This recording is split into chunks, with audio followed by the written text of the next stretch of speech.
playbook that he has used time and time again.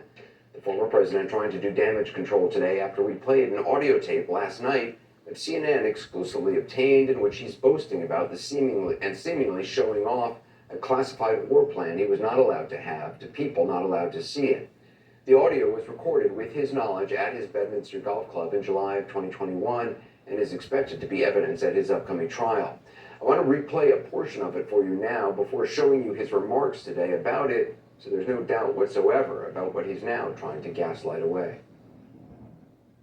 Wait a minute, let's see here. Yeah. I just found, isn't that amazing? This totally wins my case, you know. Except it is like highly confidential, secret. There's a secret information. Look at this.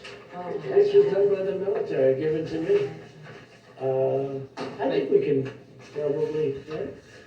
We'll have to see, yeah, we'll have to try to Declassify. figure out See, as president, I could have declassified. Yeah. No, I can't, you know, but this is yeah, classified. now we have a problem. Isn't that interesting? Yeah. The former president acknowledging it's classified information, secret, highly confidential, he says, and acknowledging he did not declassify it and cannot. According to the special counsel's indictment, he's speaking with a writer working on Mark Meadows' memoir, the publisher, and two of his own staffers. Yet speaking to Fox today in New Hampshire, the former president seems to suggest that what you just heard was not what you just heard. What did I say wrong in those recordings? I didn't even see the recording. All I know is I did nothing wrong. We had a lot of papers stacked up. In fact, you could hear the rustle of the paper, and nobody said I did anything wrong, other than the fake news, which of course is Fox, too. But first of all, audio is not something you can see. It's a recording. You hear it. But putting that aside, he then goes on to talk in detail about what's on the audio, which he says he's never seen. But his basic argument is one of his favorite go-tos. What you heard is not what you heard. His campaign spokesman also continuing the gaslighting. Quote, the audio tape provides context, proving once again that President Trump did nothing wrong at all. That's from our spokesman, Stephen Chung. It was followed by another statement from the former president speaking about himself in the third person, quoting now, as we've been saying from the moment President Trump rode down the golden escalator, the president did nothing wrong.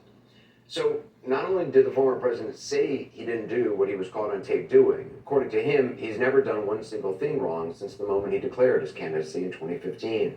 Despite being caught on tape this time and indicted, despite being caught on tape asking Georgia officials to find him 11,780 votes, which he was not entitled to in the 2020 election, and facing another possible indictment, despite having been recorded asking the president of Ukraine for help smearing then-candidate Joe Biden in exchange for military aid and being impeached, despite having been found liable for defaming the woman he was also found liable for sexually abusing in the 1990s. All that, but to believe the former president and his supporters, there's simply nothing to see here. In other words, we're back to one of his oldest tropes. Joining us now,